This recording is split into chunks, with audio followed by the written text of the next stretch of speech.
back in 2023, I started up in Canada. I was walking south to Mexico. In the middle of the hike in Wyoming, I got giardia. And I battled with giardia for 2 weeks and I felt like poo. Everything, my mind wasn't there. I was like, why am I doing this? But that's something that I struggled with because I had committed to do this 4-month long hike. I'm 2 months into it. I feel like garbage.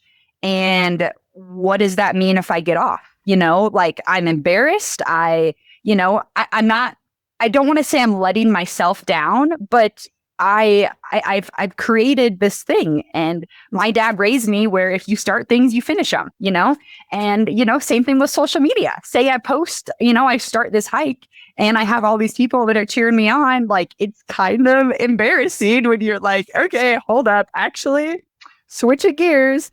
And at the end of the day, that's fine.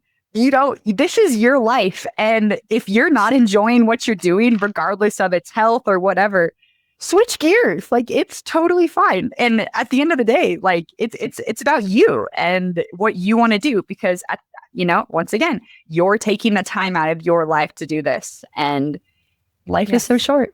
So yeah, that was and being in Jordan, we were literally, I remember we were hiking and we sat down because the trail is like a paved path. And so it's not like a lot of trails here in the US. There are a lot of differences. But I remember maybe where you were.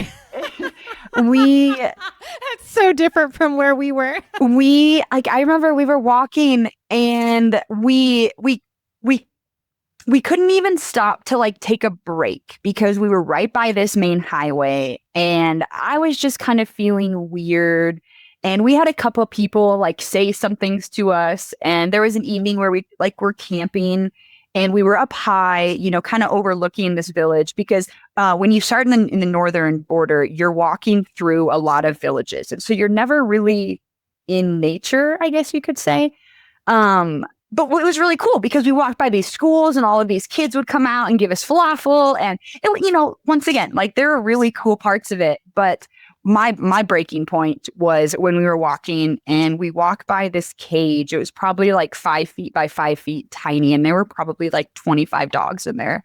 And I have a heart that I couldn't do that. That was, yeah. And so, we sat down, we said, all right, we could do this. We could do this. Well, we have this time off. What can we do in this time in the States?